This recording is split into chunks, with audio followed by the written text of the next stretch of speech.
Assalamualaikum warahmatullahi wabarakatuh. Alhamdulillah wassalatu wassalamu ala rasulillah wa ala alihi wa sahbihi wa mawala. Sidang jemaah maghrib rahimakumullah. Dalam pertemuan yang lalu kita telah membahas dua ayat dari surah An-Naba. Daripada firman Allah Subhanahu wa taala, a'udzubillahi minasyaitonir rajim, amma yatasaalun 'anin naba'il 'azim. Tentang apakah mereka saling bertanya? Tentang berita yang sangat besar. Alladzi hum fihi mukhtalifun. Yang berita itu mereka saling berbeda pandangan atau pendapat. Ini tiga ayat sudah kita bahas. Hanya saja kita berhenti pada hadis yang diriwayatkan oleh At-Tabrani dan Ibnu Abi Hatim dari Abi Hurairah radhiyallahu anhu tentang bagaimana panorama yang terjadi pada hari kiamat, sehingga An-Naba Al-Azim ini betul-betul memiliki ketetapan pemandangan itu di dalam pikiran dan hati kita. Jadi Rasulullah SAW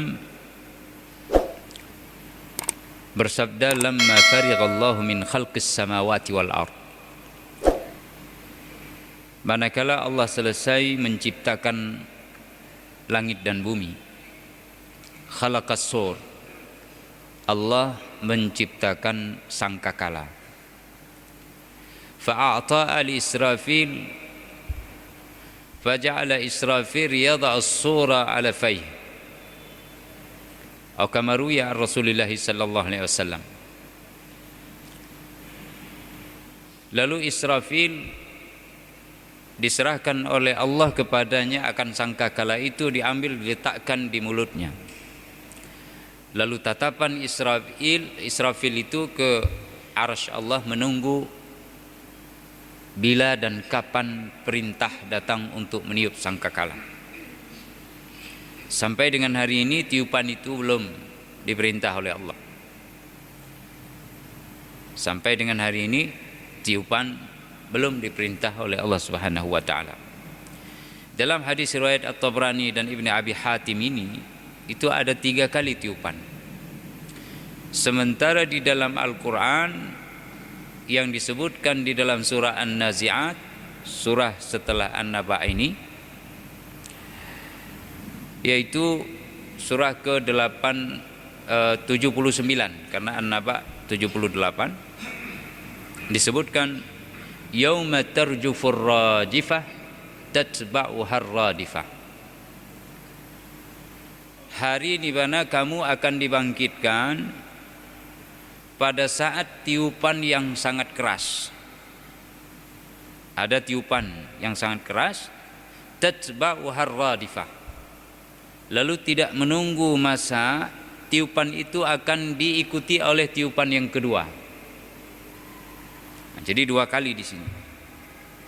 Tetapi nanti ada tiupan yang disebutkan di dalam surah yang lainnya, di mana tiupan itu akan memberikan ketakutan serta kegalauan yang amat besar. Kesemrautannya pun terjadi. Ada kejutan yang amat luar biasa. Inilah mungkin yang dimaksud oleh Rasulullah dengan 3 tiupan itu apabila hadis ini sahih. Meskipun Ibnu Katsir di dalam tafsir beliau Al-Quran Al-Azim menyebutkan wa fi hadzal hadis ay isnaduha nadhrun, pada sanadnya itu terdapat hal yang perlu dibicarakan. Ada yang lemah di sana, tapi bukan palsu. Ada yang lemah tapi bukan palsu. Oleh karena itu kita katakan kemarin dalam pertemuan pekan yang lalu, ada 3 tiupan menurut Rasulullah. Pertama, nafhatu faza', tiupan yang membuat kejutan, sehingga terkejutlah siapapun yang ada di langit dan siapapun yang ada di bumi, kecuali illa man sya'allah, siapa yang dikehendaki oleh Allah. Ditanya oleh sahabat, siapa wahai Rasulullah? Yaitu Abu Hurairah yang bertanya, yang tidak terkejut ini siapa? Rasulullah jawab, ulaika syuhada, mereka itu adalah orang-orang yang syahid di jalan Allah. Artinya bertempur, baik dia gugur maupun dia telah menghimpun pahala syahid karena kemenangan yang telah diperoleh. Musuh dapat dipatahkan akan kekuatan mereka. Nah, dia mendapatkan pahala syahid itu. Mereka ini tidak ketakutan dan tidak pula terkejut pada hari itu. Karena Allah katakan keterkejutan ini, kata Rasulullah, maksud kami itu hanya untuk orang-orang yang hidup. Karena orang yang mati itu tidak terkejut lagi dia. Ini menurut riwayat tersebut. Adapun orang yang gugur di jalan Allah ini termasuk orang yang hidup. Wala taqulu lima yuqtalu fi sabilillahi amwat bal ahya'un walakin la tash'urun. Mereka hidup di sisi Tuhan. Maka mereka pun mendengar tiupan sangkakala ini, tapi mereka tidak terkejut. Itu tiupan pertama. Tiupan yang kedua, kata Rasulullah, itu adalah tiupan yang menyebabkan kehancuran. Fayamudduha fayatuluha. Tiupan itu akan mendayu, dia panjang, dan itu tidak menunggu. Pertama dihentak tiupan itu yang sangat keras, tapi mendayu, panjang tiupannya, langsung hentakan pertama langsung hancur dunia ini. Dan kehancuran itu terus. Sebagaimana dikatakan bahwa bumi itu bagaikan debu yang diterbangkan oleh angin. Gunung-gunung seperti kapas. Jangan tanya lagi manusia. Kengerian dapat terlihat di sana sini. Nanti pada ayat wa futihatis sama'u fakanat abwaba. Yauma takunu sama'u kal muhli wal jibal kal ahni. Langit itu bagaikan dia terbakar, ya, lalu mengkilat, disiram minyak, memerah itu, membara dia langit. Dan itu terjadi di semua tempat, ya. Fal mudabbirati amra. Ada ahli tafsir mengatakan, mayoritas menyebutkan bahwa itu adalah Allah bersumpah demi malaikat-malaikat yang mengatur urusan di dunia ini. Tapi sebagian ahli tafsir mengatakan fal mudabbirati amra, karena ada 5 di situ. Wan nasyitati nashta, was sabihati sabha, fas sabiqati sabqa. Ya, fal mudabbirati amra yauma tarjufur rajifah. Jadi an-nazi'ati gharqa wan nasyitati nashta was sabihati sabha fas sabiqati sabqa fal mudabbirati amra. 5 itu. 4 sepakat seluruh ahli tafsir qatibatan semuanya bahwa itu adalah malaikat. Peran mereka punya masing-masing, power yang dimiliki ada masing-masing, kecepatan mereka juga diatur oleh Allah dan diberi kepada mereka dengan keunikan dan karakteristiknya tersendiri. Susunan fisik mereka juga demikian. Fisik yang terbuat dari nur tentunya. Ada sayapnya berbeda-beda. Tampilannya juga performa lahiriahnya beda-beda. Ada yang bentuknya mengerikan, ada yang bentuknya sangat menggembirakan bagi siapa yang menatapnya. Punya kemampuan bisa merubah dirinya dalam waktu yang singkat kepada wujud dan bentuk yang beragam rupa. Bisa menembus dari bawah bumi dan bisa pula turun dengan cepat dari langit. Kecepatan itu pun bertingkat-tingkat. dan bisa menembus dinding atau materi fisik yang dia itu benda-benda yang kasar. Allah berikan kemampuan itu kepada mereka. Allah bersumpah, 4 sumpah yang pertama sepakat ahli tafsir semuanya itu malaikat. Perbedaan terjadi hanya pada ayat yang kelima. Fal mudabbirati amra. Ada yang mengatakan itu malaikat yang mengatur urusan keduniawian, rezeki kita, ya, jatuhnya kita. Lalu ada malaikat yang menyambut agar jangan terjerembab jatuhnya. Kalau tadi sebenarnya jatuhnya haknya patah, disambut dikasih terkilir saja. Ini diatur semuanya. Oleh sebab itu apapun yang terjadi, ala kulli hal wa fi kulli hal alhamdulillah. Nah, ada yang mengatakan itu bintang-bintang. Nah, Allah bersumpah demikian. Ya. Jadi pada hari itu malaikat pun terkejut ketika sangkakala kehancuran ini ditiupkan. Tidak ada yang tersisa. Bumi menjadi debu, langit membara, memerah, terbakar karena terjadi hantukan. Wa hummilatil ardu wal jibalu fadukkata dakkata wahidah. Langit, ya, bumi dan gunung dihantukkan dengan sekali benturan, maka dia itu hancur berkeping-keping. Kepingnya seperti tadi, jadi debu, jadi bagaikan kapas yang diterbangkan oleh angin. Tidak ada kekuatan itu, padahal gunung itu amat besar. Kita boleh lihat sekarang yang paling besar dari wujud bentuk karah benua yang masuk ke dalam bumi itu benua Atlantik. Itu paling besar benuanya yang menghujam ke dalam tanah. Besar. Asia itu berada sedikit di antara mereka. Tapi itu yang berat seperti itu pada hari kehancuran bagaikan kapas. Manusia di mana? Jangan tanya. Jamaah rahimakumullah, yang ketiga tiupannya disebut dengan tiupan kebangkitan, nafhatul ba'tsi. Maka semuanya dia bangkit. Ya. Wa nufikha fis suri. Bagaimana itu? Allahumma salli ala sayyidina Muhammad. Ada ayat yang menyebutkan nanti fata'tuna afwaja di surat ini juga. Kalian akan datang secara berkelompok-kelompok, bergerombol-gerombol. Menurut umat, menurut siapa yang memimpin. Murid membawa murid-muridnya. Guru membawa murid-muridnya. Para pimpinan kabilah membawa mereka. Pimpinan kesukuan membawa mereka. Para nabi membawa umatnya. Berkelompok-kelompok semuanya. Nah, jemaah rahimakumullah,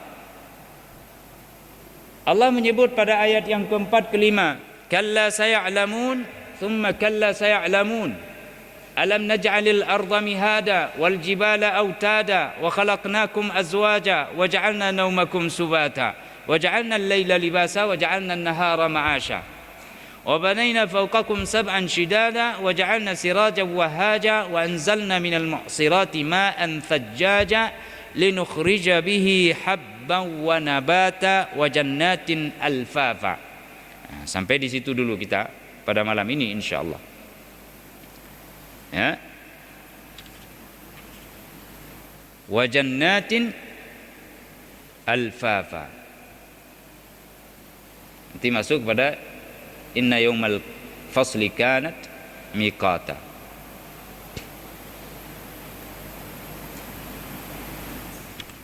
Jemaah rahimakumullah, kata kalla itu terdiri dari dua huruf. Huruf kaf. Ada tashbih untuk mempersamakan. Lalu ada lam. Lam nafi. Kalla ini fungsinya adalah untuk lizzajar warrada, untuk membantah dan menyanggah. Jadi kalau dapat dalam Al-Quran nanti ada 3 makna. Salah satunya adalah untuk membantah dan menyanggah. apa yang terjadi sebelumnya. Misalnya surat Al-Alaq, kalla innal insana layatgha. Artinya sekali-kali tidak demikian. Sepertinya, jadi karena kaf tadi huruf untuk memberikan tamtsil, permisalan, maka sepertinya apa yang kalian katakan itu, kalian persepsikan itu, kalian pertentangkan itu tidak demikian. Itu maknanya. Jadi kalla saya'lamun, sekali-kali tidaklah demikian. Kalian berbeda pendapat, ada yang tidak percaya dan ada yang ragu tentang kiamat, maka tidaklah demikian. Kiamat itu pasti terjadi. Saya'lamun, mereka akan mengetahuinya. Pada saatnya mereka akan tahu. Thumma kalla saya'lamun, kemudian sekali-kali tidaklah demikian. Mereka akan mengetahuinya. Ini ayat yang keempat dan ayat yang kelima. Bahwa kiamat itu pasti terjadi dan Allah akan beritahu kepada mereka nanti ketika terjadi. Dan mereka akan melihat dengan mata kepala mereka sendiri bahwa kiamat itu adalah suatu kebenaran. Pasti itu. Ya. Dia bukan sesuatu yang mustahil. Dia pasti terjadi. Lalu Allah Subhanahu wa taala di dalam ayat yang ke-6, ke-7 dan seterusnya memberikan pemahaman kepada manusia bahwa kiamat itu bisa terjadi dengan melihat alam semesta dan perubahannya. Alam naj'alil arda mihada.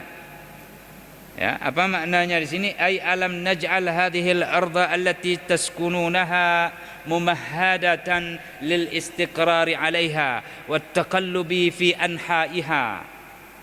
Bukankah kami telah menjadikan bumi itu, yang bumi kalian tinggal terhampar ini, dengan tetap mudah kalian tinggal di atasnya, serta kalian bisa berpencar di muka bumi ini melakukan aktivitas rutinitas keseharian sepanjang waktu selama kalian hidup di seluruh segi dan seluruh bagian daripada bumi itu. Allah sudah buat seperti itu. Ya, alam naj'alil arda mihada.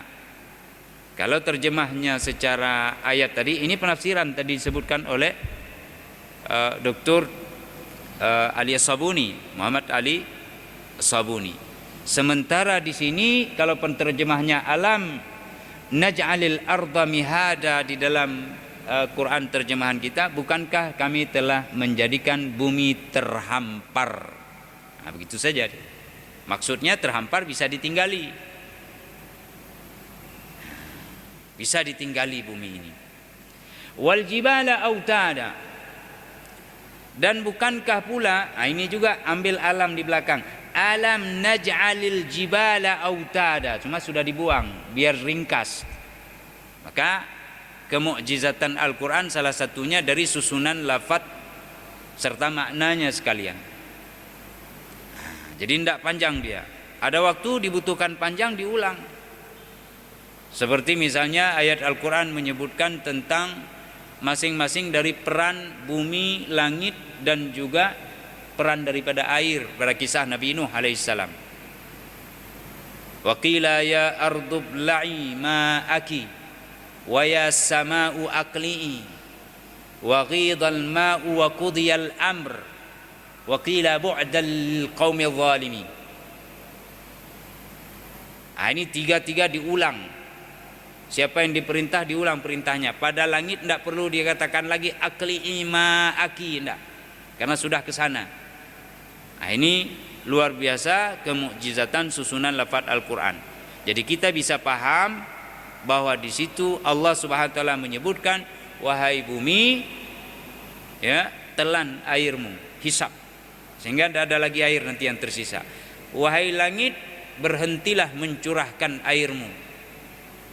Nah, jadi pencurahannya sebelumnya itu sudah diperas. Aqli'i ma'aki, berhenti. Jadi habis, tidak ada lagi. Nyoyoyon tu itu laujun hanali ka habis, cipa habis. Dia berhenti karena perintah Allah Subhanahu wa taala. Ya.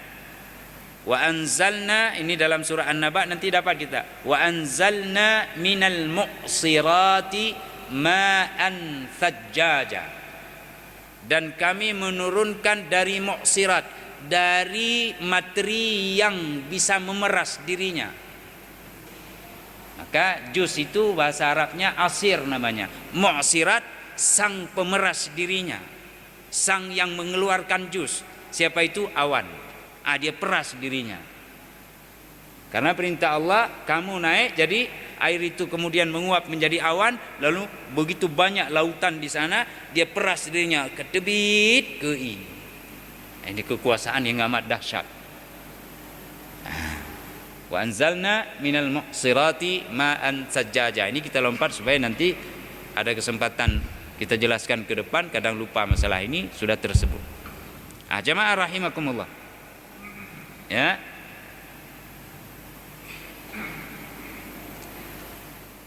Alam naj'alil arda mihada wal jibala autada ja'alnaha lakum kal farashi wal basat litastaqirru ala dhahriha wa tastafidu min suhuliha al wasi'a bi anwa'il mazru'at. Bukankah kami telah jadikan mumahada itu dia terhampar kal farash, terhampar macam tikar. Bumi kita sekarang macam tikar, dia terhampar. Kita tinggal bisa, ya. Kemudian kita bisa menjadikan, kalian bisa menjadikan lembah-lembahnya itu yang sangat luas itu untuk tempat bercocok tanam. Ini Allah sudah persiapkan itu semua. Dalam masa 4 hari, 4 masa, langit 2 masa, kedua-duanya menjadi 6 masa.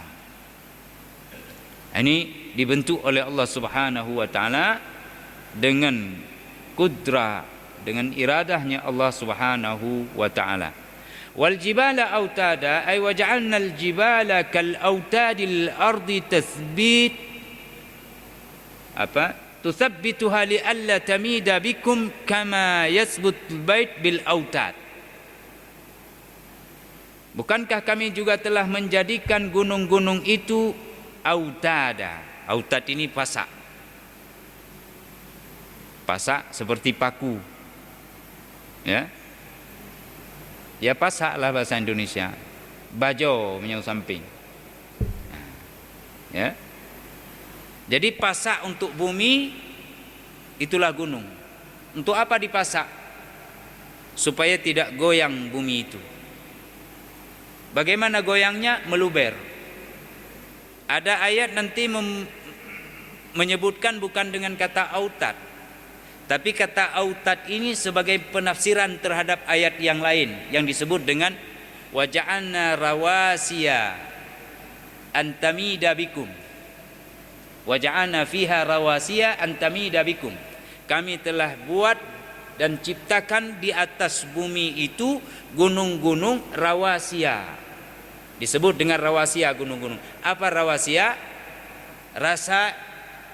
Rasia yarsu. Ya. Dia menjadi tetap. Mana kita bisa pahami menjadi tetap itu? Misalnya kita ambil ayat begini. Sudah pernah kita sampaikan ayat itu, yas'alunaka 'anis sa'ati ayyana mursaha. Itu dari kata yang sama. Kapan mursaha? Kapan ketetapannya? Kapan tetap? Pastinya kapan? Jadi bumi itu menjadi pasti dan tetap dengan adanya gunung. Gunung itu sebagai pasak bagi bumi. Menculok dalam. Maka tidak ada bagian bumi Bapak Ibu sekalian hari ini yang tidak ada gunungnya yang menahan sehingga bumi tidak meluber. Han musiru itajo ke dalam laut. Mandum na gunung. Kita bisa pergi ke Olele misalnya, ya, atau ke Simpang 5. Itu gunung semua yang sudah dikerok sekarang, Pak. Itu Allah jadikan sebagai pasak sehingga bumi kita tidak meluber, mudah ditinggali. Lalu ada cerah di Olele misalnya, antara gunung dengan gunung. Tidak ada gunung, bagaimana memasaknya? Allah ciptakan kaki gunung, ada pasak ke dalam tanah. Coba korek sekian meter di bawahnya, itu akan ketemu dengan pasaknya. Ada bebatuan di sana yang menahan sehingga bumi itu tidak longsor ke dalam langit, ke dalam lautan, sehingga kita bisa mudah tinggal di sana. Luar biasa. Allah jaga manusia ini dengan pemeliharaannya yang amat luar biasa. Subhanallah. Jamaah rahimakumullah. Kalau enggak kita pergi, nampak kita lihat. Kita lempar misalnya kail ke dalam lautan, lengket. Dengan apa lengketnya itu? Dengan bebatuan. Sudah muncul ke permukaan bahwa di bawah itu ada pasak. Di sebahagian semenanjung dia muncul ke permukaan melewati air. Ada bahagian yang berada di bawah air tapi muncul di atas permukaan tanah. Ada sebahagian dia masih berada di dalam permukaan tanah, karena hikmah yang Allah inginkan terjadi bagi kehidupan ini. Nah ini ya, wal jibala autada. Jadi di sana rawasiya itu adalah untuk memberikan penafsiran terhadap makna autad atau watad. Kita bisa ambil contoh ayat lain misalnya, supaya lebih mudah kita memahami ketika kadang-kadang kita membaca Al-Quran di ayat yang berbeda. Tadi ayyana mursaha, surah An-Nazi'at ada, surah Al-A'raf juga ada, 178 atau 177. Ya, yas'alunaka 'anis sa'ati ayyana mursaha. Ya. Itu ada di dua surat ini, seingat kami. Lalu kita ambil ayat lain misalnya. Dalam kisah Nabi Nuh alaihissalam. Ayatnya nanti dilihat sendiri dalam surat Hud itu. Ya.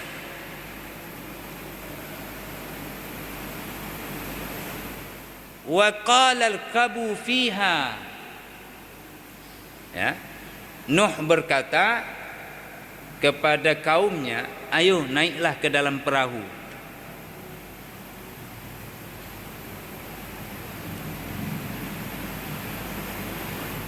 Wa qala al-kabu fiha bismillahi majreha wa mursaha. Nah, itu lihat tuh katanya.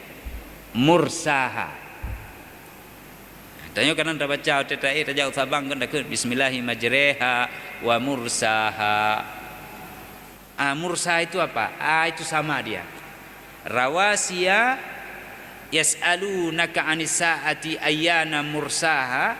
Ini juga marsaha bisa dibaca, qiraahnya benar. Mursaha bisa dibaca, qiraahnya benar. Yang syazah adalah marsiha. Itu syazah, tidak bisa dibaca demikian.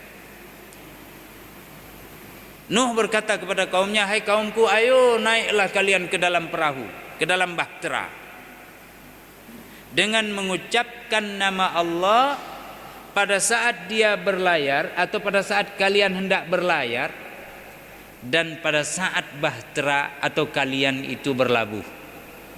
Berlabuh apa artinya, Pak? Sandar sauh. Katruk bab pelabuhan ka berhenti. Kalau sudah berhenti maka dia sudah tetap, tidak lagi bergerak. Maka gunung dijadikan sebagai pasak bagi bumi agar bumi menjadi tetap tidak bergerak dan tidak meluber berjalan. Itu dia. Allah kasih kata-kata demi kata-kata di setiap kisah ataupun di setiap gambaran yang diberikan oleh Allah SWT, supaya manusia bisa memikirkan dan mengingat akan ayat-ayat dan kebesarannya. Bismillahi majreha wa mursaha inna rabbi laghafurur rahim wa hiya tajri fil bahri fi maujin kal jibal. Bahtera itu berlayar di lautan dengan gelombangnya seperti gunung. Bebe gunung Selawa gelombang. Sebesar gunung Himalaya gelombangnya. Ya. bahtera itu terombang-ambing, tapi Allah yang jaga itu semua. Nah, begitulah Nuh naik dengan kaumnya mengucapkan bismillah, kita sekarang juga demikian. Karena tak ada yang menjaga semua itu kecuali Tuhan pemilik semesta raya ini. Jangan lupa.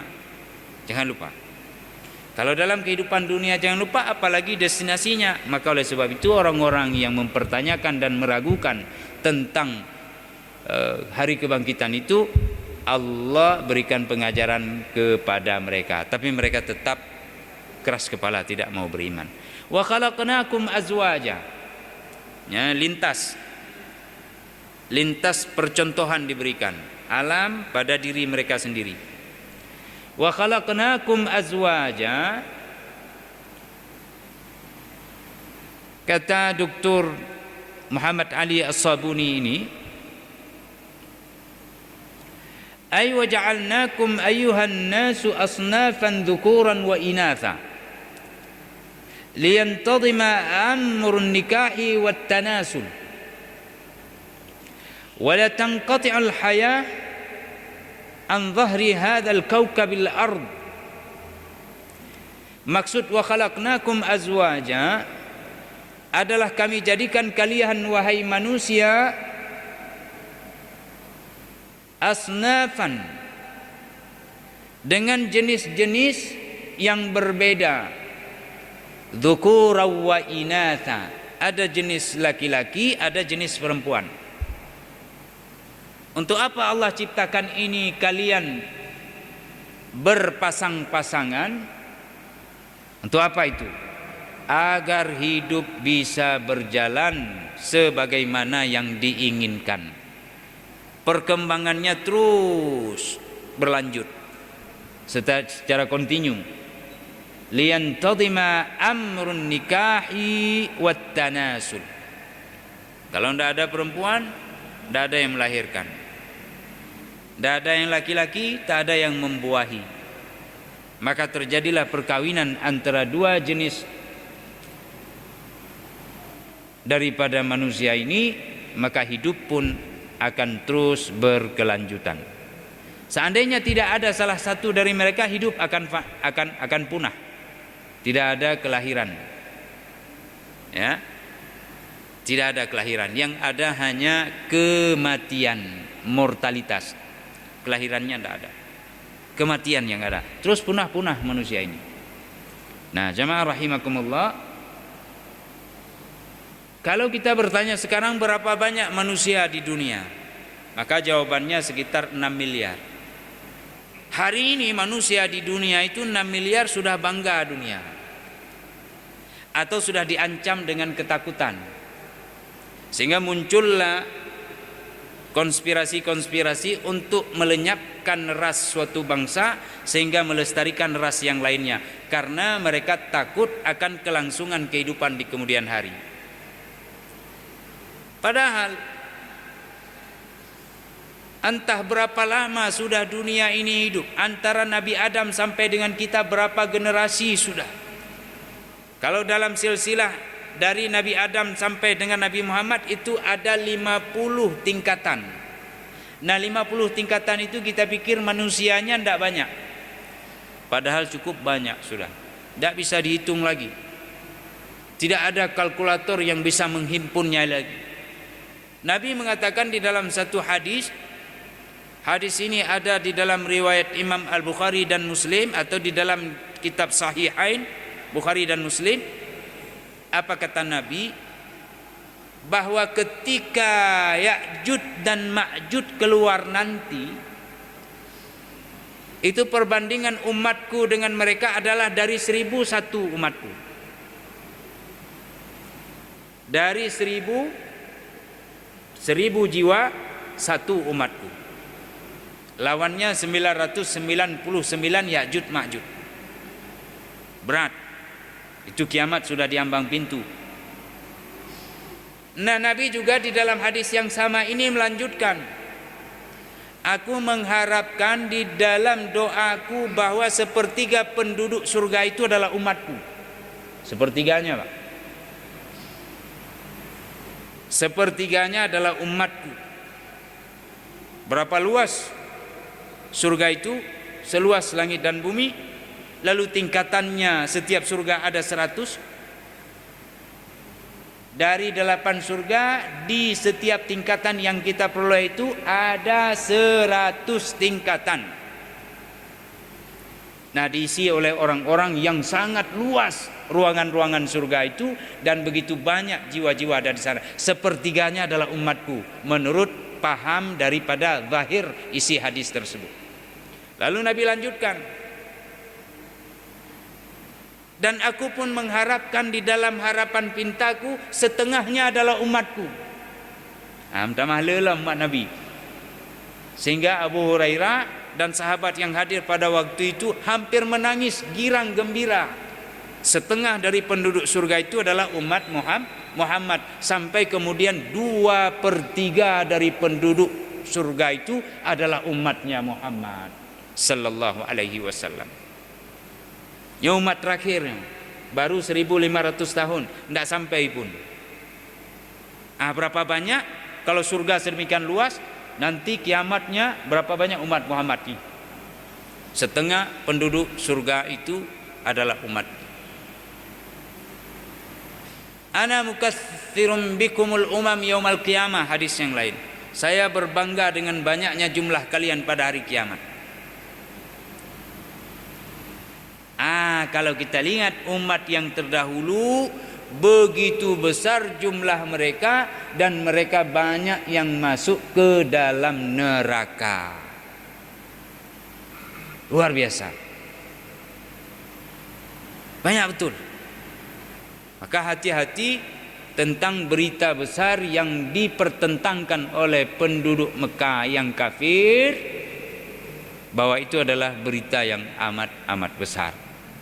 Jemaah rahimakumullah, hari ini kiamat mungkin sudah dekat. Bukan mungkin, memang sudah dekat. Pada masa Rasulullah juga disebutkan, aku tidak tahu, la'alla sa'ata qaribun. Mudah-mudahan boleh jadi kiamat itu sudah amat dekat.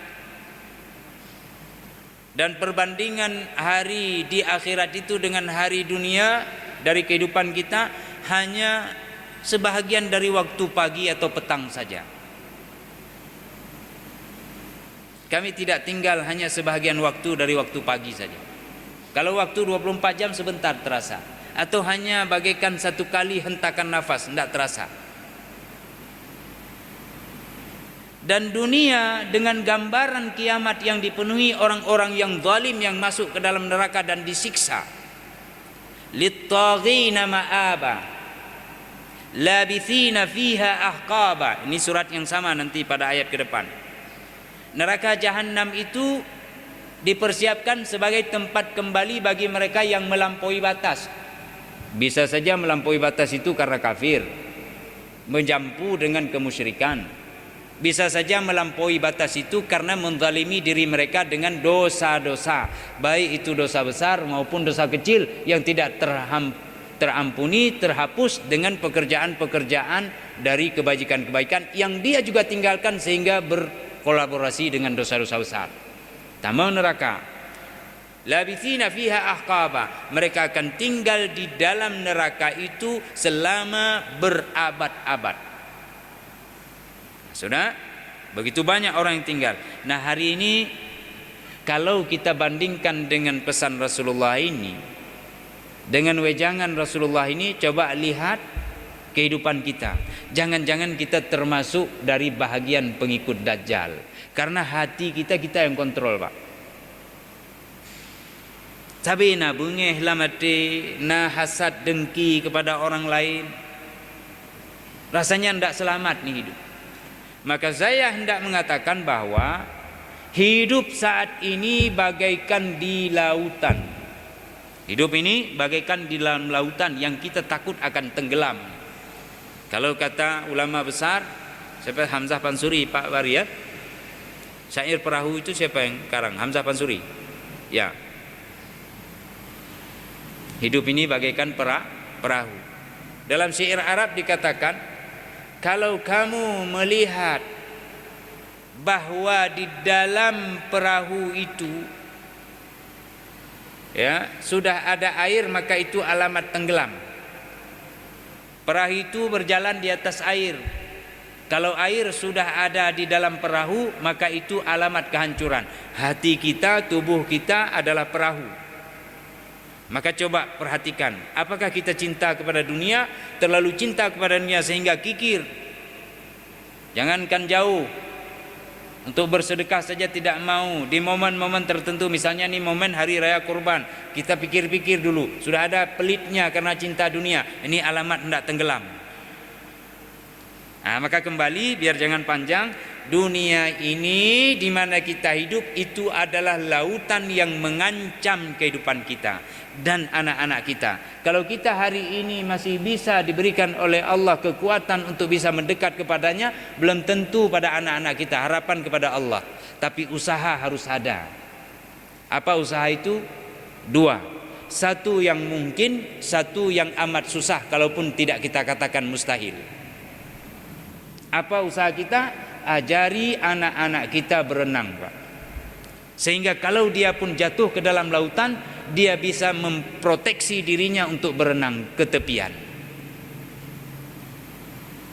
Orang alih pepedo, mecu-mecu, korupsi, penipuan, omong kotor, nonton yang jorok-jorok, tapi anak kita begitu diajak seperti itu, dia bilang, "A'udzubillahi min dzalik." Aku berlindung kepada Allah. Dia sudah kita ajarkan berenang. Sehingga dia ketika jatuh ke dalam lautan, dengan cepat dia bisa mencapai daratan. Ada satu lagi sangat kesulitan kita lakukan, bahkan hampir-hampir mustahil. Apa itu? Jangan ajari anak kita berenang. Kita pilih opsi yang kedua, Pak. Kita hendak pagar lautan. Kapan bisa kita memagari lautan agar anak kita hendak jatuh? Dumnan luah laut dari ulailu tak keliling dunia mupak la ulailu neci pagu tiap lautnya habis humuha habis tak pagu laut.